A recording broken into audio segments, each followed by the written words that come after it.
how does TULIP impact decisions outside of salvation? Does free will exist in other areas of life? Okay, good time to define free will. So saying, if you deny free will in salvation, do you deny it in purchasing which Blizzard at Dairy Queen you're going to get? Okay.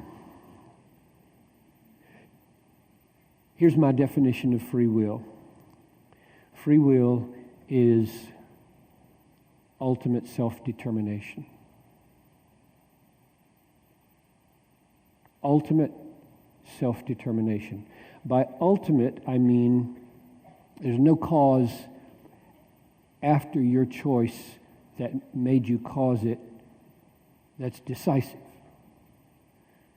And if you have that kind of willing, I decided, and nothing was decisive in bringing about my deciding, then you believe in free will.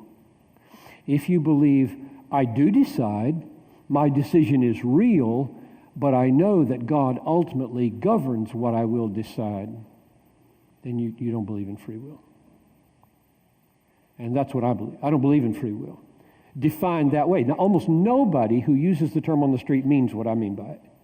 Here's what you mean if you get in an argument on public radio or something, free will is what America's based on. What do you mean you don't believe in free will? All they mean is you believe you have choices that should not be physically coerced with a gun or jail or fine or whatever. And I believe in that free will. I believe in that. So when you get into an argument with somebody, the first thing you should do with every kind of argument is let's define our terms. Because once terms are defined, most of the arguments are over.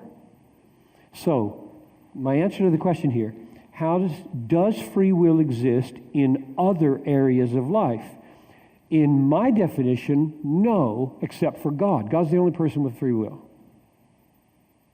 Meaning, God's the only person who, when he decides, nobody caused him to decide that.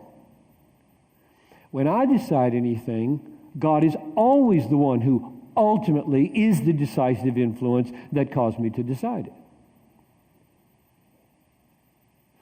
If I mean choices are real, choices are responsible, I'm responsible for my choices, then free will exists not only outside at the Dairy Queen, but inside at salvation.